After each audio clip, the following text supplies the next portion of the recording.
Hello everyone, I am Sham Shankar. In this video, we are going to see about palindrome in Java. First, I am just importing java.util.scanner. Then, I just gave the name as palin for the class. Class name I just gave as palin.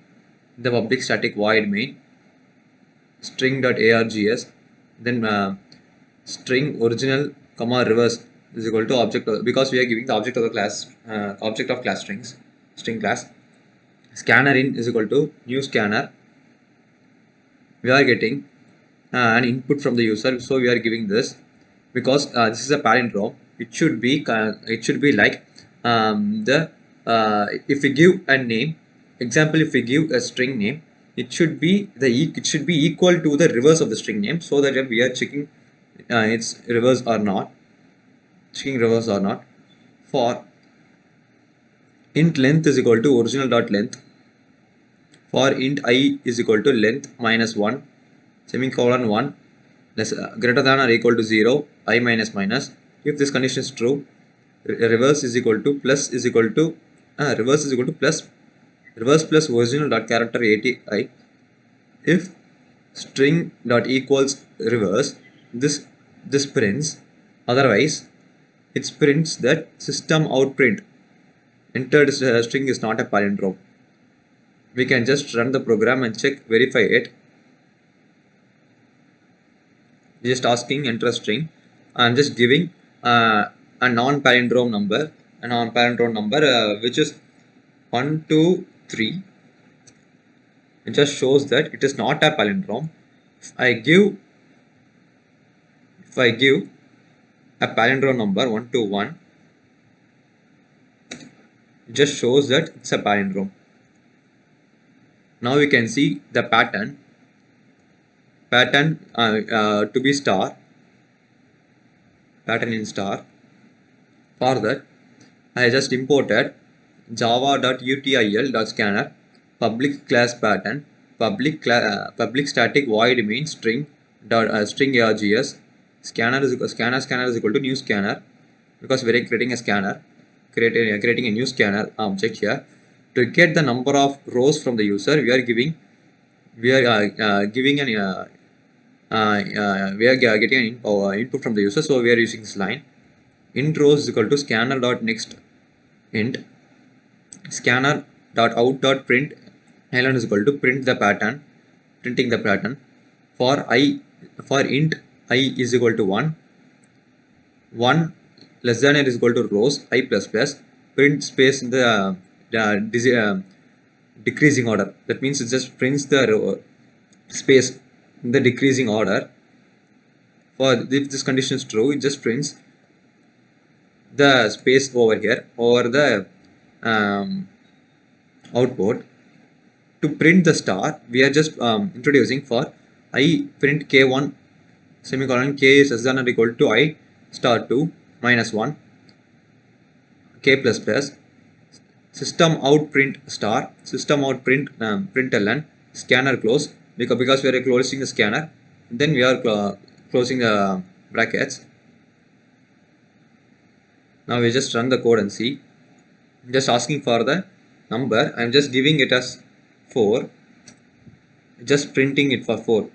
So you can see that here it's just 3 empty space, then here 2 empty space, here 1 empty space. This is because we are giving the decreasing space here, decreasing the empty space here, decreasing the space here, because we are giving 3 here, then 2, then 1, like that we are giving, so that it just this is using for this loop is using.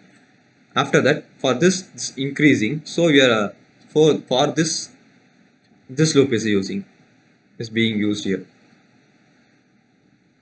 Now we can see the pattern in the number wise. This is same as before.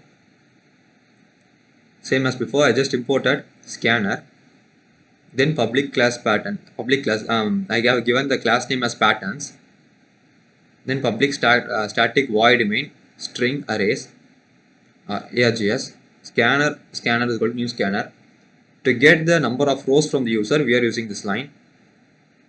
Int rows is equal to scanner dot text line next int system.out.println is equal to printing the pattern for int I is equal to 1, I is less than or equal to rows, I plus plus. For I, int j is equal to rows, j greater than I plus j minus minus.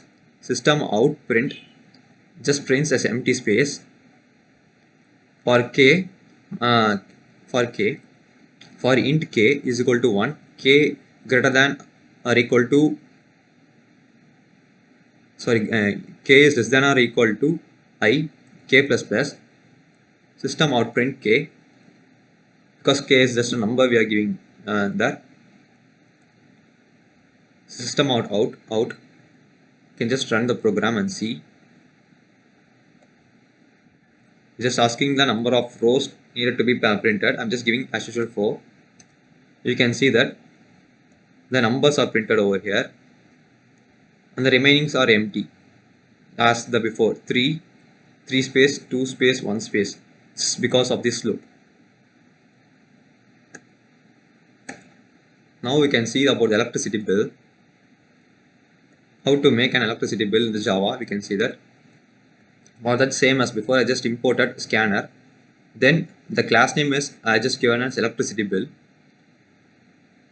Then public static void main string args int n float s is equal to 0, scanner sc is equal to new scanner, system out print is equal to enter the units, because we enter the units we are giving here.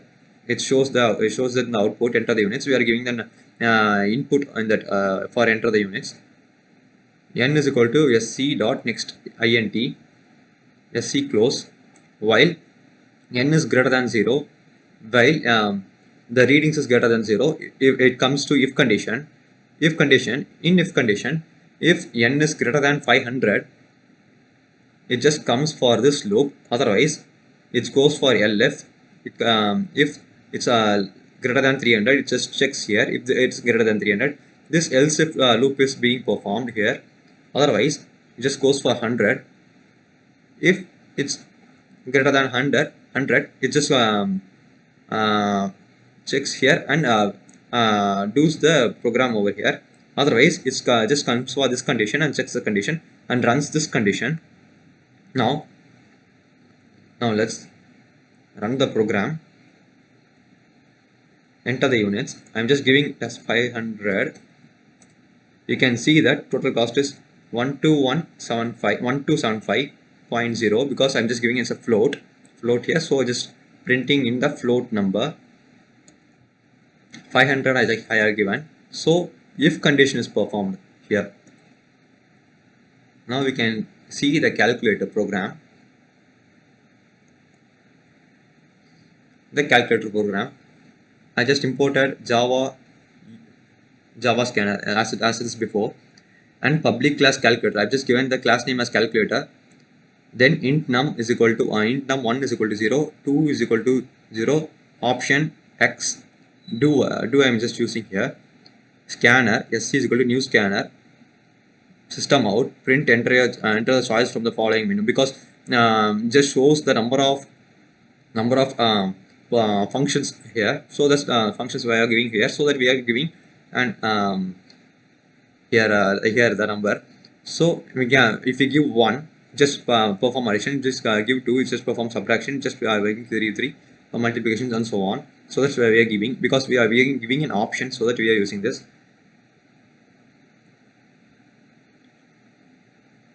We are giving 5, so we are giving option is 5. Option is equal to 5. Enter the first number, then we are giving enter the second number. We are because we are getting from the user number, the number we are getting from the user. Then else break, then giving the switch statement over here, because this is because we are getting the input from the user and we should perform it, right? To get the output from the output which is required from the user, it should require for the user, then it should perform an action to get an answer. So we are giving a system print out, and some conditions here according to addition, subtraction, multiplication, division.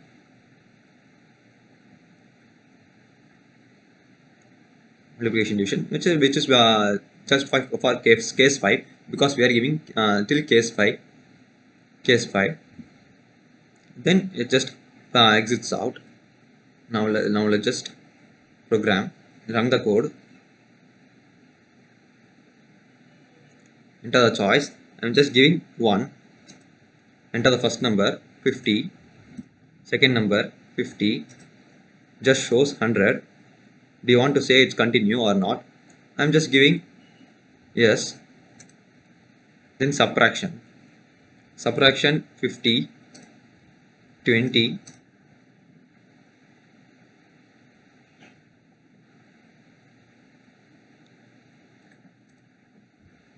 it shows invalid choice because in the number in the thing we are giving to we should give subtraction. I didn't give the number 2 because in that I have given 50, so that just showing invalid choice because when we give an invalid number it should show invalid choice. Like that we have programmed here. See, we have programmed this line, so it's just programming here.